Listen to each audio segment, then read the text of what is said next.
Una vez. Buenas tardes, me presento. Soy Alex Gabriel Caceres Rosario y en esta ocasión voy a hablar sobre el tema de infarto agudo de miocardio, viendo desde un punto de vista desde la semiología. ¿Ok?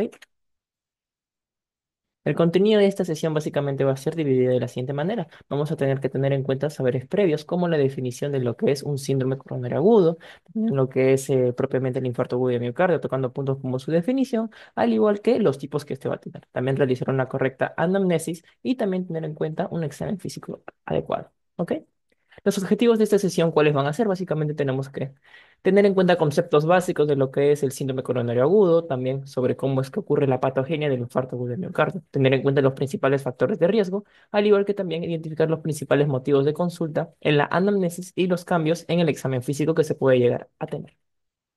Ok, ¿qué son los síndromes coronarios agudos? Por ejemplo, los síndromes coronarios agudos que nos define, por ejemplo, libros como el Harrison o la gente básicamente nos menciona que pues son casos en los cuales hay una reducción súbita, como pueden ver aquí, del flujo sanguíneo al corazón. Y estos se pueden dividir en dos tipos muy importantes, los que generan un infarto de miocardio con elevación de segmento ST, o si no, los que generan un síndrome coronario agudo sin elevación de segmento ST. Ahora, ¿por qué síndrome? Porque básicamente pueden ser dos causas que pueden producir este síndrome. Puede ser causada por un infarto propiamente también del corazón, pero no va a haber elevación de segmento ST. Pero también puede ser causada por una angina inestable, como pueden ver aquí. Básicamente va a ocurrir un proceso de, como pueden ver aquí, de la reducción súbita del flujo sanguíneo. En este caso tomé como por ejemplo lo más clásico que básicamente son las aterosclerosis. Como podemos ver aquí, son depósitos de grasa a nivel entre la capa de la íntima y la media y con el tiempo van a ir creciendo, se va a ir depositando más lípidos, se va a agregar a ocurrir agregados de plaquetas, va a haber más inflamación, se van a insertar también lo que son las células musculares lisas y esta placa teromatosa va a crecer. Con el tiempo vamos a tener que esta propia placa se va a erosionar. Y cuando se erosiona, ¿qué va a ocurrir? Va a liberar todo el contenido lipídico, al igual que los diferentes factores de inflamación presentes aquí que se estaban almacenando, hacia el torrente sanguíneo. Esto va a generar de que se active los procesos de la hemostasia y se genera un trombo. Ahora, este trombo puede ocurrir de dos maneras. Que ocurra una oclusión parcial de lo que es de la arteria, como pueden ver aquí, se forma un trombo mural con obstrucción variable, como pueden ver aquí, o de lo contrario, el trombo llega a obliterar totalmente lo que es el vaso sanguíneo y se forma un trombo oclusivo. En el caso, como pueden ver aquí, del trombo mural puede generarse tres posibles casos. Puede generar una angina inestable, un infarto de miocardio subendocárdico o una muerte súbita. De lo contrario, vemos que en el trombo oclusivo, lo cual es el peor de todos, vemos que va a ocurrir un infarto de miocardio transmural agudo o de frente una muerte súbita. Aquí en este dibujo vamos a ver adecuadamente cómo es que se van a dividir las diferentes causas que pueden provocar un síndrome coronario agudo. Aquí vemos cómo es que se encuentra dividido el corazón en sus tres capas, el epicardio, el miocardio y el endocardio. Y vemos que dentro de las principales causas, los que pueden producir estos infartos, al igual que estas anginas inestables en el síndrome coronario agudo, puede ser ¿qué cosa? La ruptura de una placa teromatosa, también puede ser producida por ¿qué? Una placa teromatosa que es un trombo, pero si pasa el flujo sanguíneo, pero no es lo suficiente para satisfacer las necesidades metabólicas de los miocardiocitos. También puede ser causado por una calcificación de estas placas ateromatosas que hayan crecido y hayan obliterado netamente lo que es el vaso sanguíneo, la arteria coronaria en este caso. También puede ser producido por casos de un vasoespasmo, por ejemplo, en los casos de Prinzmerer. ¿Ok? También otra causa importante del síndrome coronario agudo son, por ejemplo, aquí las disecciones que pueden ocurrir, en las cuales a nivel de la arteria se va a romper la capa de la íntima y entre la capa íntima y la media va a comenzarse a acumular sangre y vemos que va a comenzar a crecer y crecer y crecer y va a terminar obliterando lo que es la arteria coronaria. En este caso, por ejemplo, también puede ser causada por émbolos que pueden viajar por todo el organismo y llegar a obliterar esas arterias principales que se encargan de irrigar el corazón, como pueden ver aquí generando lo que son los casos de infarto o anginas inestables. También tener en cuenta de que el proceso de isquemia que puede llegar en el corazón es muy importante tener en cuenta, porque cuando ocurre una isquemia miocárdica de los miocardiocitos, cuando hay una disminución del flujo sanguíneo, se puede dividir en dos tipos, una aguda o una crónica. ¿Ok? En el caso de la aguda, vamos a tener que si ocurre un proceso de isquemia menor a 2 minutos, básicamente no va a haber alteraciones en el miocardiocito. ¿Ok? Simplemente puede generar dolor, pero hasta ahí nada más. Si ocurre un periodo de isquemia de 2 a 20 minutos, ocurre un aturdimiento miocárdico. ¿Qué quiere decir esto? Que básicamente el corazón no va a realizar adecuadamente sus actividades, como por ejemplo la contracción y la relajación. No lo va a poder hacerlas bien, pero todavía va a poder ser reversible, todavía no va a morir. ¿Ok? Después puede, si supera más de los 20 minutos, por ejemplo, en esta literatura de aquí, que se queda en manual de patología, nos indica que puede ocurrir un infarto agudo del miocardio. ¿Ok? Esto es muy importante tenerlo en cuenta. Si ocurre una isquemia de manera crónica de los miocardios, puede ocurrir un proceso de hibernación miocárdica. O sea, básicamente que el corazón de poco a poco básicamente va a reducir sus funciones y van a ser irreversibles, pero básicamente no va a generar la clínica, que básicamente puede ser el dolor, las náuseas que puede tener un paciente que sufra un infarto agudo del miocardio. ¿Ok? ¿Qué es un infarto agudo del miocardio? Si se preguntan, básicamente es la necrosis de los cardiomiocitos debido a una isquemia miocárdica aguda, generalmente causada por un síndrome coronario agudo. Por eso lo mencioné con anterioridad. Básicamente, para diagnosticarlo, nos vamos a avanzar principalmente en la clínica, lo que nos va a mencionar el paciente, por el cual va a venir al hospital a consulta y vamos a recopilar nosotros datos. También tenemos que apoyarnos en lo que es netamente de un EKG y de biomarcadores para hacer un diagnóstico mucho más preciso. Se va a dividir en dos tipos. Podemos clasificarlo según el EKG, la cual puede ser con elevación del segmento ST, o de lo contrario no va a haber elevación del segmento ST. También puede ser causado dividido, perdón, por sus causas. Puede ser producido por un infarto de miocardio tipo uno. Y se preguntarán, ¿qué es un infarto de miocardio tipo uno? Básicamente vamos a tener que, se va a formar una placa teromatosa, como mencioné con anterioridad, y se va a erosionar. Y se va a terminar formando un trombo. Este trombo puede generar la obstrucción total de la arteria, o si no, una obstrucción casi total, como pueden ver aquí. Placa teromatosa y trombo. El infarto de miocardio tipo 2, ¿cómo puede ser? Básicamente son ya más de diversas causas. Puede ser causado netamente por el crecimiento de una placa teromatosa sin que se forme un trombo y vamos a ver de que no va a pasar adecuadamente en la sangre, por ende no va a llevar suficiente oxígeno para satisfacer las necesidades metabólicas de los miocardiocitos. También puede ser causada por un vasoespasmo, una disección aórtica o de lo contrario, un caso en el cual el corazón requiera mucho más oxígeno o nutrientes que lo normal, como pueden ver aquí, puede ser causado en casos de fiebre, por ejemplo.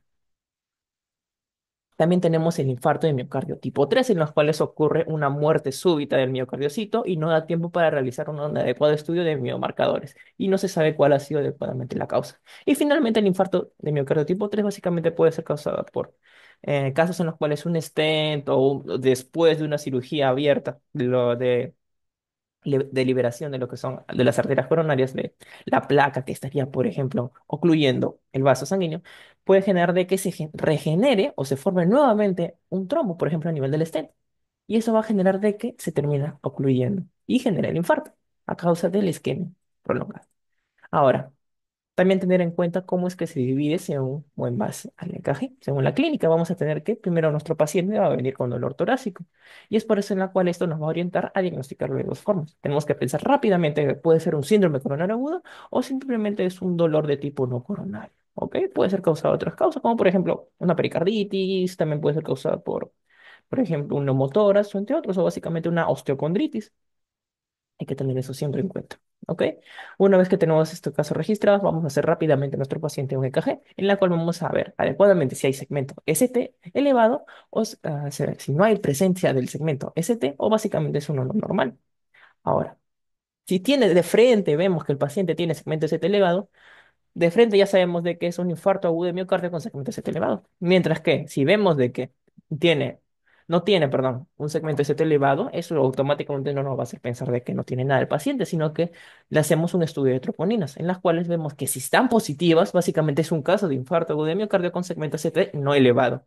Pero si vemos que, como pueden ver aquí, las troponinas básicamente se van a encontrar normales, como pueden ver aquí, básicamente vamos a tener que hacerle después al paciente un test de isquemia, como pueden ver acá, para diagnosticar o ver que si el paciente tiene una angina inestable, que a base de esfuerzos, básicamente, se ha presentado el dolor. ¿Ok? Es importante hacer esto para tratar de descartar el daño importante que puede generar un infarto agudo de miocardio. Y como pueden ver aquí, aquí tenemos los diferentes biomarcadores que se pueden pedir al momento en la cual tenemos un caso de infarto agudo de miocardio para descartarlo.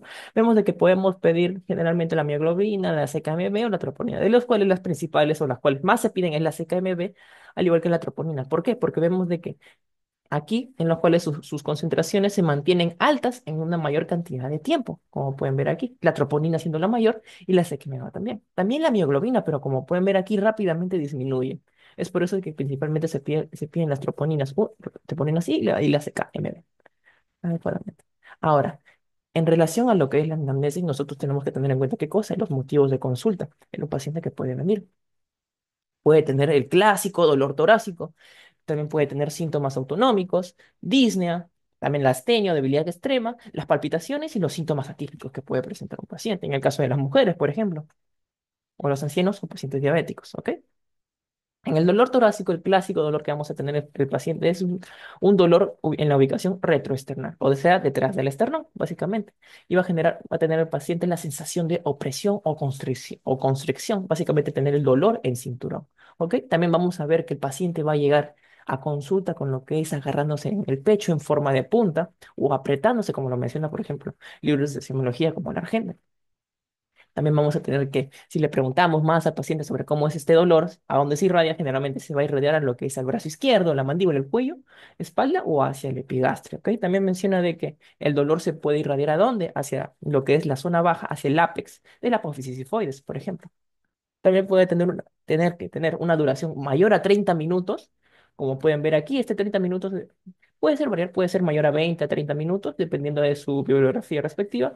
Harrison o Argente, o del manual de patología en la cual lo saqué, básicamente. Lo relacionan de esta manera, entre 20 a 30 minutos. Puse más de 30 minutos en base a lo que menciona, por ejemplo, libros como Emergente.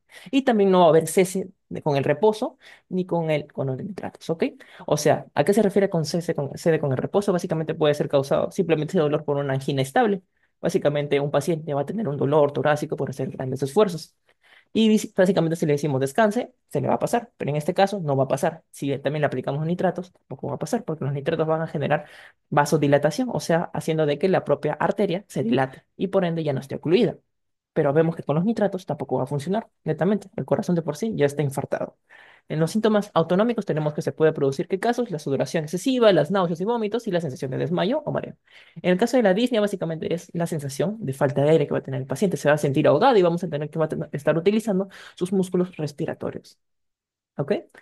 Pero vamos a tener que presentar casos de astenia, como les mencioné, la sensación de fatiga o repentina que puede tener el paciente, las palpitaciones que puede tener aquí, en el caso de arritmias, ¿ok?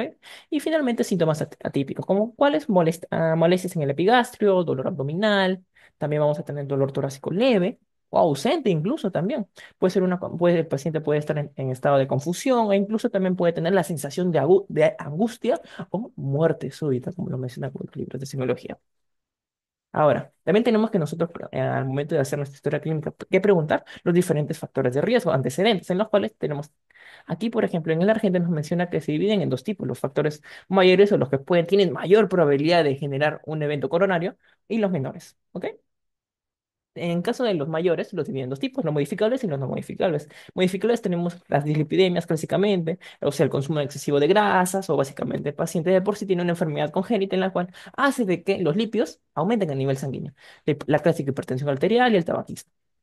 En factores no modificables tenemos que puede ser el sexo masculino, tener una enfermedad coronaria temprana en un familiar de primer grado, como pueden ver aquí, y una edad menor a 55 años, adecuadamente. En factores menores, o sea que generalmente no producen lo que es estas alteraciones, puede ser la diabetes, la obesidad, el sedentarismo, el estrés, la gota. No modificables tenemos el sexo femenino, pero no cualquier caso, sino que los que entran a la posmenopausia, como pueden ver aquí. Y aquí vemos básicamente cómo es que se genera el proceso en el cual puede ocurrir un evento coronario, como pueden ver aquí.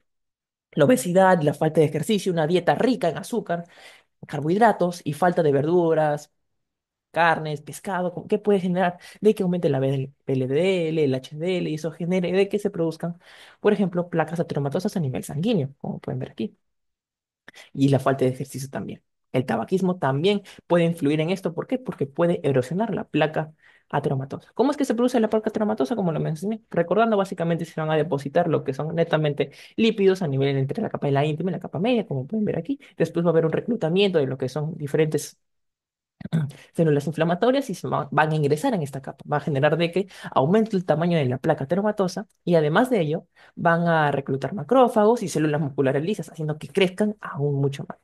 Como pueden ver ahí, básicamente los macrófagos, su función cuál es, básicamente es encargarse de la digestión de esas placas de lípidos y básicamente eliminarlas. Pero con el tiempo, básicamente se van a sobresaturar su función y se van a generar las clásicas células espumosas. O sea, son macrófagos que al final no pudieron hacer nada, engurgitaron tantos lípidos que al final no pudieron hacer su función y se quedaron almacenados.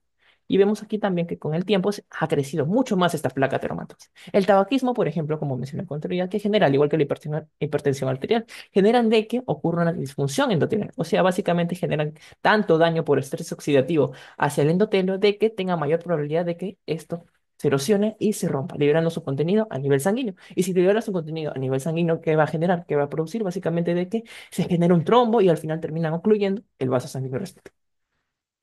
También tenemos que recordar cómo es que se produce la angina, el clásico dolor de pecho que el paciente nos va a manifestar. Básicamente tenemos que tener en cuenta qué cosa. En periodos en los cuales hay un periodo de isquemia, puede ser causada por una enfermedad arterial coronaria, también puede ser por una disfunción en la microvascularización arterial, al igual que un vasoespasmo, por ejemplo. ¿Esto qué va a generar qué cosa? De que, por ejemplo, a nivel de miocardiocito, al no tener suficiente oxígeno para activar la vía aeróbica, en la cual se forma mucho más ATP, se van a activar otras vías, como la beta-oxidación que tenemos aquí. Además, por la falta de ATP, ¿qué va a generar? Va a generar de que por ejemplo, a nivel de los miocardiocitos, a nivel del citoplasma, va a haber tanto calcio. ¿Por qué va a haber tanto calcio aquí? Porque no se van a activar adecuadamente en el retículo sarcoplasmático. ¿Qué cosa? La bomba calcio ATPasa. Por ende, el calcio va a seguir aumentado a nivel del miocardiocito. Y esto va a generar de que no hay una adecuada relajación, por ejemplo. Va a estar constantemente en contracción y relajación. No va a ocurrir adecuadamente este proceso. Además, ¿qué va a generar los casos de isquemia? A nivel de los nociceptores, los receptores clásicos del dolor. En el corazón vamos a tener dos tipos de nociceptores. Vamos a tener los A delta y los de tipo C, como pueden ver aquí. Y básicamente, en los casos en los cuales se va a liberar, en casos de dolor, se van a liberar diferentes sustancias mediadoras, como cuáles, la adenosina, la sustancia P, el ácido láctico, la histamina y la predequinina. Esto va a generar de que entren a lo que es que activen este receptor, que es el TRPV1, y esto va a generar de que se envíen señales de dolor aferentes, como pueden ver aquí, a través del ganglio de la raíz dorsal, como pueden ver aquí. Van a ingresar a lo que es a la médula espinal por medio de la lámina 1 y 4 y van a ascender por esta vía de aquí y van a ingresar a lo que es el tálamo. Una vez que llegan al tálamo, específicamente en la parte posterior, van a enviar señales a diferentes partes de la corteza cerebral, como pueden ver aquí, y estos van a terminar induciendo señales del dolor en el paciente. ¿Ok?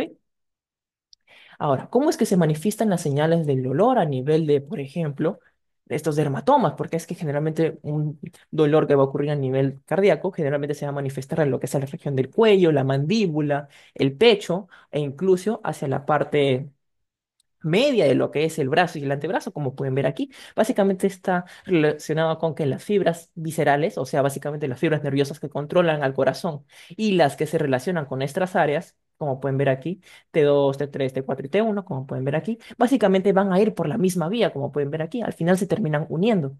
Y al final, como se terminan uniendo, ¿qué va a pasar aquí? Estas señales aferentes, nuestro cerebro va a ser incapaz de reconocer cuál está produciendo el daño, si es un dolor a nivel somático, o sea, superficial en la piel, en los músculos, o a nivel visceral, a nivel de los órganos, como por ejemplo el corazón.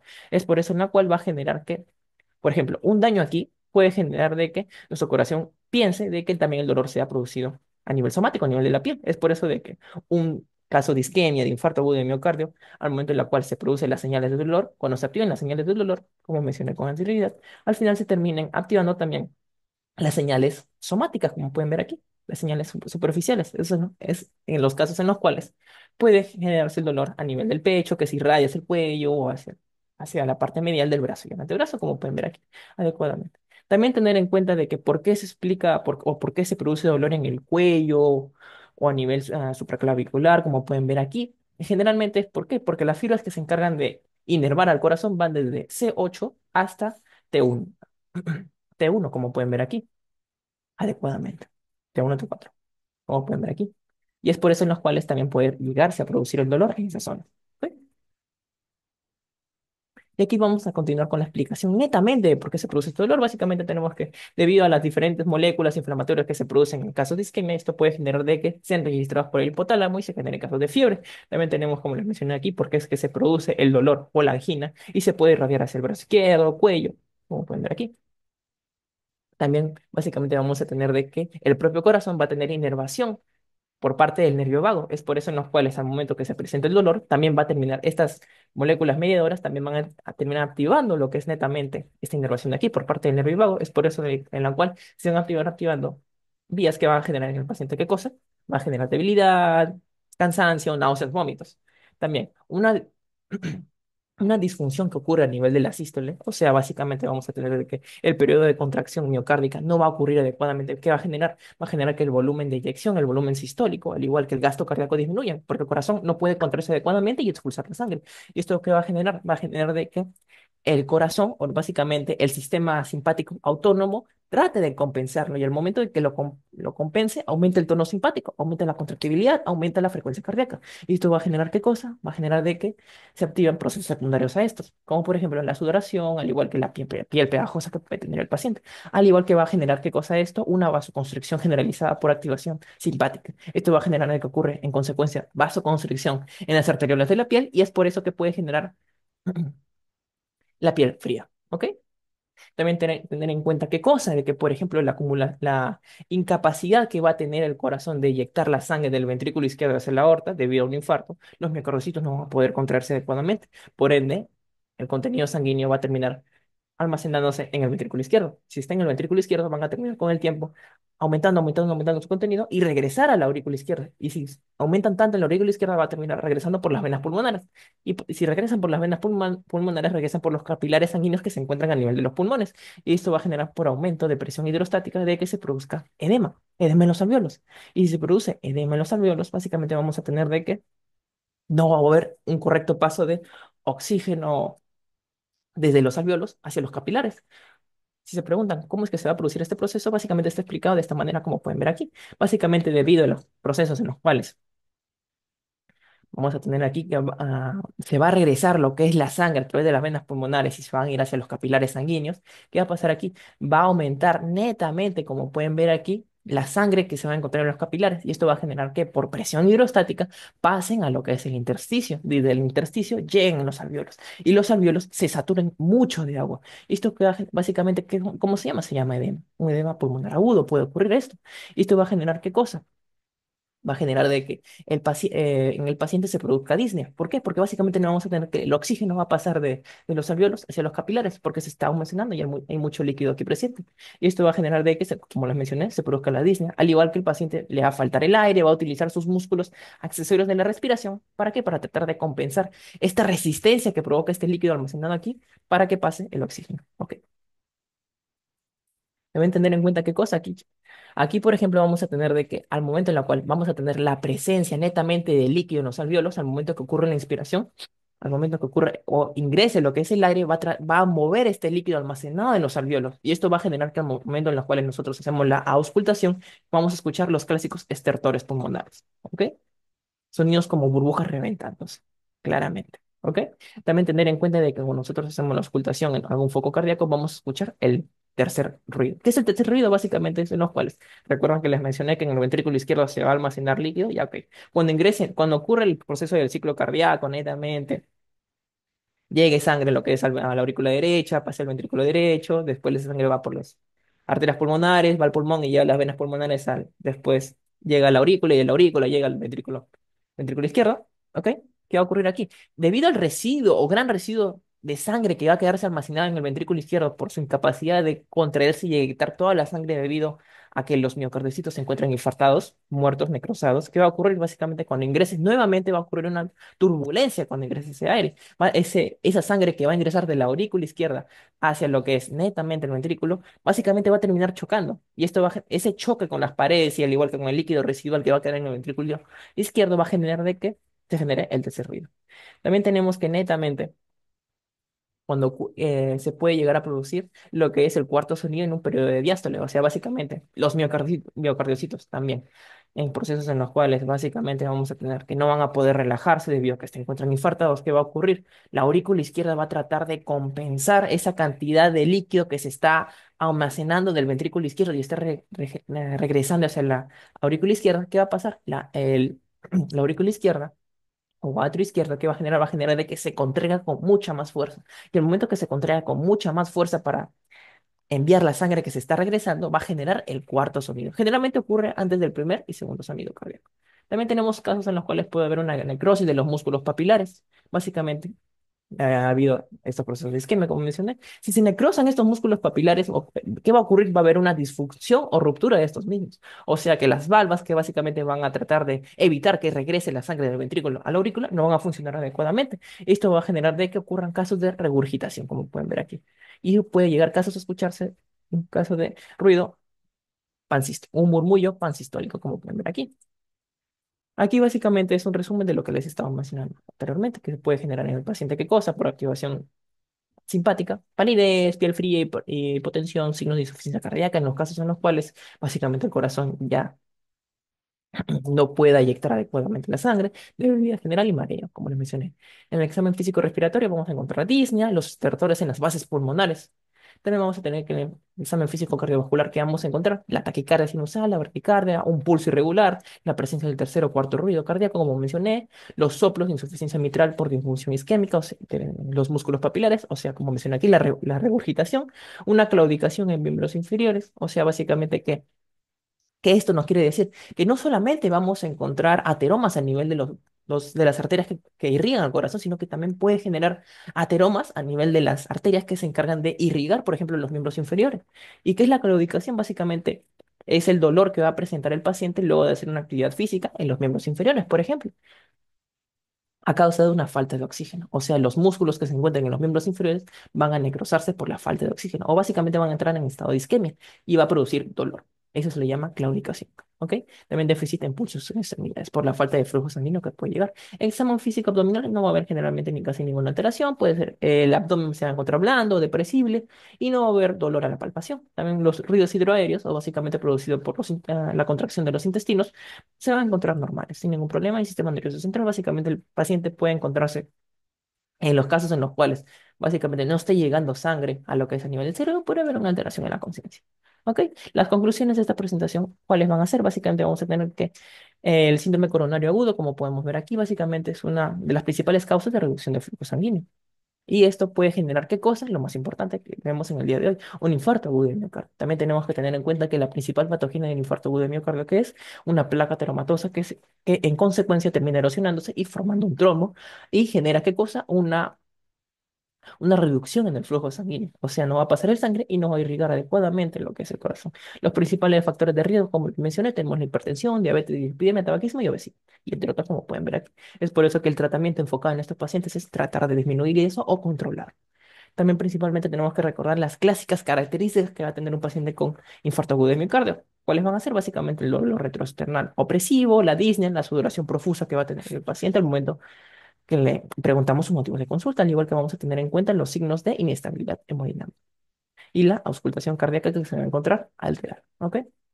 Estas son las referencias que se ha utilizado para la presentación en esta ocasión y bueno, muchas gracias.